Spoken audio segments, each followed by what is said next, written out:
5. खनिज एवं शैल।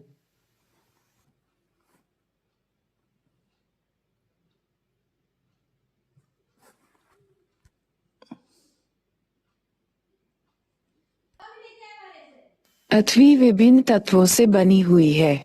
इसकी बाहरी परत पर ये तत्व ठोस रूप में और आंतरिक परत में ये गर्म एवं पिघली हुई अवस्था में पाए जाते हैं। पृथ्वी के संपूर्ण पर्पटी का लगभग 98% भाग 8 तत्वों जैसे ऑक्सीजन, सिलिकॉन, एल्यूमीनियम, लोहा, कैल्शियम, सोडियम, पोटेशियम तथा मैग्नीशियम से बना है तथा शेष भाग titanium, hydrogen, phosphorus, manganese, sulphur, carbon, nickel एवं अन्य पदार्थों से बना है। भूपर्पटी पर पाए जाने वाले तत्व प्रायः अलग अलग नहीं मिलते, बल्कि सामान्यतः ये दूसरे तत्वों के साथ। इस प्रकार खनिज एक ऐसा प्राकृतिक कार्बनिक एवं अकार्बनिक तत्व है जिसमें एक क्रमबद्ध परमाण्विक संरचना, निश्चित रासायनिक संगठन तथा भौतिक गुणधर्म होते हैं। खनिज का निर्माण दो या दो से अधिक तत्वों से मिलकर होता है, लेकिन कभी-कभी सल्फर, तांबा, चांदी, स्वर्ण, ग्रेफाइट जैसे एक तत्वीय खनिज भी पाए जाते हैं। मिलकर विभिन्न पदार्थों का निर्माण करते हैं। इन पदार्थों को खनिजों का नाम दिया गया है।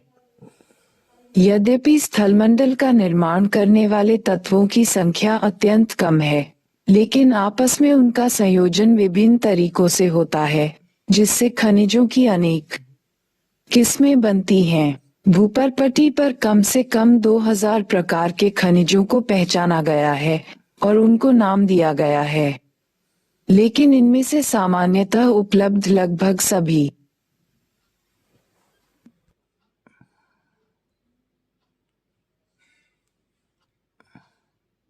पदार्थ 6 प्रमुख खनिज समूहों से संबंधित होते हैं।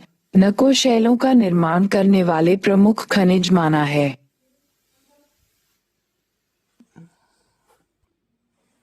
भौतिक विशेषताओं और स्वभाव के आधार पर कुछ प्रमुख खनिजों की संक्षिप्त जानकारी यहाँ दी गई है।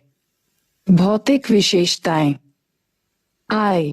क्रिस्टल का बाहरी रूप अणुओं की आंतरिक व्यवस्था द्वारा तय होती है। घनाकार, अष्टभुजाकार, षट्भुजाकार, प्रिज्म आदि। E. विदलन सापेक्षिक रूप से समतल सतह बनाने के लिए निश्चित दिशा में टूटने की प्रवृत्ति, अणुओं की आंतरिक व्यवस्था का परिणाम। एक या कई दिशा में एक दूसरे से कोई भी कोण बनाकर टूट सकते हैं। E. विभंजन अणुओं की आंतरिक व्यवस्था इतनी जटिल होती है कि अणुओं का कोई तल नहीं होता है। क्रिस्टल विदलन तल के अनुसार नहीं बल्कि अनियमित रूप से टूटता है। एव. चमक रंग के बिना किसी पदार्थ की चमक। प्रत्येक खनिज की अपनी चमक होती है, जैसे मेटेलिक, रेशमी, ग्लॉसी आदि। वी. रंग कुछ खनिजों के रंग उन्हीं परमाण्विक संरचना से निर्धारित होते हैं, जैसे मेलाकाइट, एजुराइट, कैल्सोपाइराइट आदि तथा कुछ खनिजों में अशुद्धियों के कारण रंग आते हैं।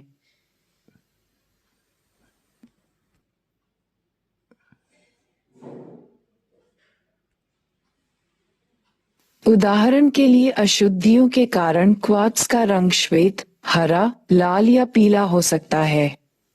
वी. धारियां किसी भी खनिज के पिसने के बाद बने पाउडर का रंग खनिज के रंग का या किसी अन्य रंग का हो सकता है। मेलाकाइट का रंग हरा होता है और उस पर धारियां भी हरी होती हैं। फ्लोराइट का रंग बैंगनी या हरा होता है, जबकि इस पर श्वेत धारियां होती हैं। वी. पारदर्शिता। पारदर्शी प्रकाश किरणें इस प्रकार आर पार जाती हैं कि वस्तु सीधी देखी जा सकती है। पारभासी प्रकाश किरणें आर पार होती हैं, लेकिन उनके विसरित हो जाने के कारण वस्तु देखी नहीं जा सकती। अपारदर्शी प्रकाश किरणें तनिक भी आर पार नहीं होंगी। वी. संरचना। प्रत्येक क्रिस्टल की विशेष व्यवस्था। महीन, मध्यम अथवा खुरदरे पिसे हुए तंतुयुक्त। पृथक करने योग्य, अपसारी, विकरणकारी। X, कठोरता सापेक्षिक प्रतिरोध का चिन्हित होना, 10 चुने हुए खनिजों में से 10 तक की श्रेणी में कठोरता मापना। ये खनिज हैं: 1 talc, 2 gypsum, 3 calcite, 4 fluorite, 5 apatite, 6 feldspar, 7 quartz, 8 topaz, 9 corundum, 10 हीरा। उदाहरण के लिए इस तुलना में नाखून 2.5 है तथा कांच या चाकू की नोक 5.5 है। X, आपेक्षिक भार दी गई वस्तु का भार तथा बराबर आयतन के पानी के भार का अनुपात। हवा एवं पानी में वस्तु का भार लेकर इन दोनों के अंतर से हवा में लिए गए भार से भाग दें।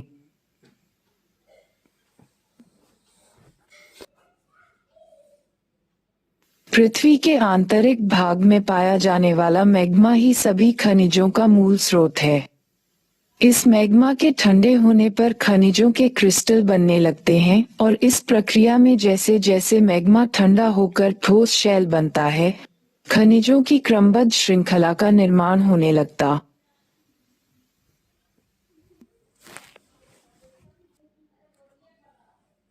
है। कोयला, पेट्रोलियम एवं प्राकृतिक गैस जैसे खनिज कार्बनिक पदार्थ हैं तथा ये क्रमशः ठोस, तरल एवं गैस रूप में पाए जाते हैं। धात्विक खनिज, इनमें धातु तत्व होते हैं तथा इनको 3 प्रकारों में विभाजित किया जा सकता है। क, बहुमूल्य धातु स्वर्ण, चांदी, प्लेटिनम आदि। ख, लौह धातु लौह एवं स्टील के निर्माण के लिए लोहे में मिलाई जाने वाली अन्य धातुएं। ग, अलौहिक धातु, इनमें ताम्र, सीसा, जिंक, टिन, एल्यूमीनियम आदि धातु शामिल होते हैं। अधात्विक खनिज, इनमें धातु के अंश उपस्थित नहीं होते हैं। गंधक, फॉस्फेट तथा नाइट्रेट अधात्विक खनिज हैं। सीमेंट अधात्विक खनिजों का मिश्रण। शैलें, पृथ्वी की पर्पटी शैलों से बनी है। शैल का निर्माण एक या एक से अधिक खनिजों से मिलकर होता है। शैल कठोर या नरम तथा विभिन्न रंगों की हो सकती है, जैसे ग्रेनाइट कठोर तथा शैलखड़ी नरम है। गैब्रो काला तथा क्वार्ट्जाइट दूधिया श्वेत हो सकता है। शैलों में खनिज घटकों का कोई निश्चित संगठन नहीं होता है। शैलों में सामान्यतः पाए जाने वाले खनिज पदार्थ फेल्सपर तथा क्वार्ट्ज हैं। शैलों एवं स्थलाकृतियों तथा शैलों एवं मृदा में निकट संबंध होने के कारण भूगोलशास्त्री को शैलों का मौलिक ज्ञान होना आवश्यक होता है।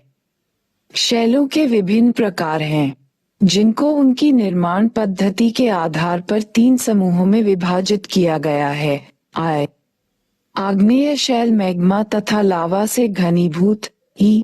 अवसादी शैल बहिर्जनित प्रक्रियाओं के द्वारा शैलों के अंशों के निक्षेपण का परिणाम तथा कायांतरित शैल उपस्थित शैलों में पुनर्क्रिस्टलीकरण की प्रक्रिया से निर्मित।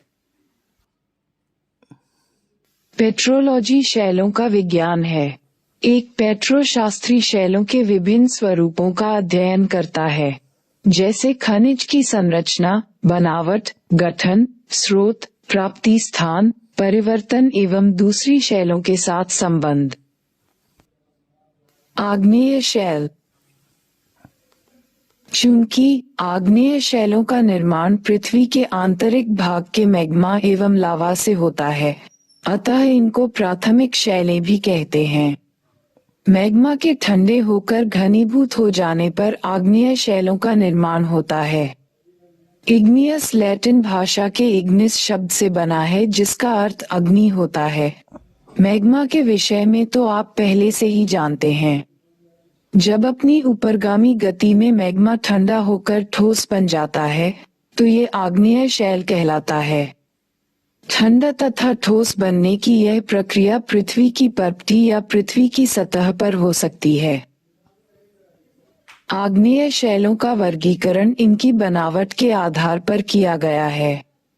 इसकी बनावट इसके कणों के आकार एवं व्यवस्था अथवा पदार्थ की भौतिक अवस्था पर निर्भर करती है।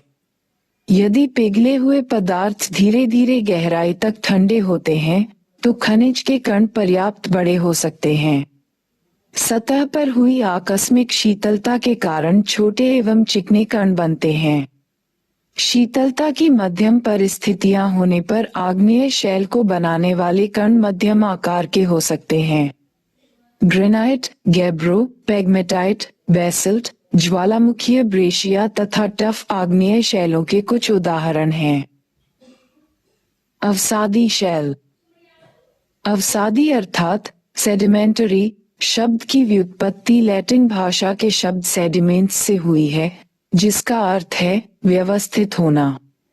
पृथ्वी की सतह की शैलें आग्नेय, अवसादी एवं कायांतरित अपक्षयकारी कारकों के प्रति अनावृत होती हैं, जो विभिन्न आकार के विखंडों में विभाजित होती हैं। ऐसे उपखंडों का विभिन्न बहिर्जनित कारकों के द्वारा संवहन एवं निक्षेप होता है। सघनता के द्वारा ये संचित पदार्थ शैलों में परिणत हो जाते हैं। ये प्रक्रिया शिलीभवन लिथोफिकेशन कहलाती है। बहुत सी अवसादी शैलों में निक्षेपित परतें शिलीभवन के बाद भी अपनी विशेषताएं बनाए रखती हैं। इसी कारणवश बालुकाश्म शैल जैसी अवसादी शैलों में विविध सांद्रता वाली अनेक सतहें होती हैं। निर्माण पद्धति के आधार पर अवसादी शैलों का वर्गीकरण 3 प्रमुख समूहों में किया गया है। यांत्रिकी रूप से निर्मित उदाहरणार्थ बालुकाश्म, पिंडशिला, चूना प्रस्तर, शेल, विमृदा आदि। कार्बनिक रूप से निर्मित उदाहरणार्थ गीजराइट, खड़िया, वूनापत्थर, कोयला आदि तथा रासायनिक रूप से निर्मित उदाहरणार्थ श्रिंग, प्रस्तर, चूना पत्थर, हिलाइट, पोटाश आदि। कायांतरित शैल। कायांतरित का अर्थ है स्वरूप में परिवर्तन, दाब, आयतन एवं तापमान में परिवर्तन की प्रक्रिया के फलस्वरूप इन शैलों का निर्माण होता है। ये शैलें दाब, आयतन तथा तापमान (पीवीटी) में परिवर्तन के द्वारा निर्मित होती हैं। जब विवर्तनिक प्रक्रिया के कारण शैलें निचले स्तर की ओर बलपूर्वक खिसक जाती हैं, या जब भूपृष्ठ से उठता पिघला हुआ मैग्मा भूपृष्ठीय शैलों के संपर्क में आता है, या जब ऊपरी शैलों के कारण निचली शैलों पर अत्यधिक दाब पड़ता है, तब कायांतरण होता है। कायांतरण वह प्रक्रिया है जिसमें समेकित शैलों में पुनः क्रिस्टलीकरण होता है तथा वास्तविक शैलों में पदार्थ पुनः संगठित हो जाते हैं। बिना किसी विशेष रासायनिक परिवर्तनों के टूटने एवं पिसने के कारण वास्तविक शैलों में यांत्रिकी व्यवधान एवं उनका पुनः संगठित होना गतिशील कायांतरित कहलाता है। ऊष्मीय कायांतरण के कारण शैलों के पदार्थों में रासायनिक परिवर्तन एवं पुनः क्रिस्टलीकरण होता है। ऊष्मीय कायांतरण के 2 प्रकार होते हैं।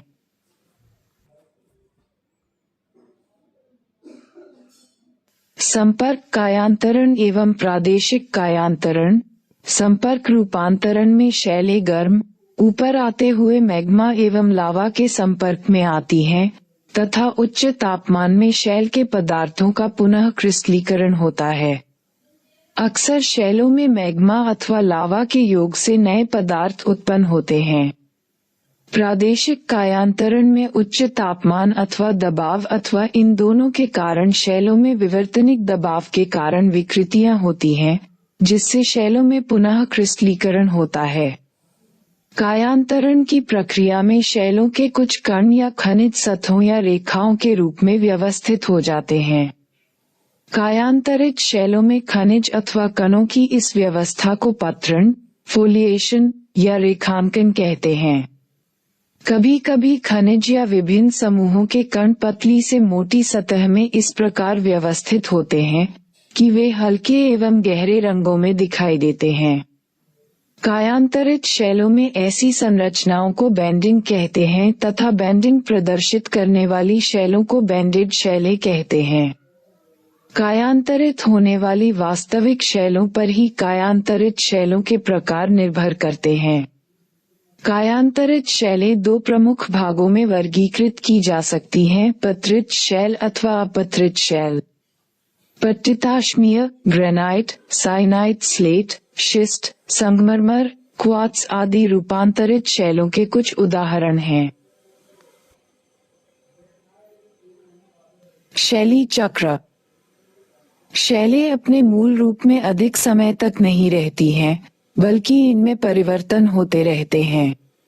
शैली चक्र एक सतत प्रक्रिया होती है, जिसमें पुरानी शैलें परिवर्तित होकर नवीन रूप लेती हैं। आग्नेय शैलें प्राथमिक शैलें हैं तथा अन्य अवसादी एवं कायांतरित शैलें इन प्राथमिक शैलों से निर्मित होती हैं। आग्नेय शैलों को कायांतरित शैलों में परिवर्तित किया जा सकता है।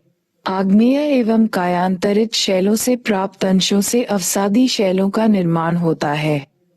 अवसादी शैलें अपखंडों में परिवर्तित हो सकती हैं तथा ये अपखंड अवसादी शैलों के निर्माण का एक स्रोत हो सकते हैं।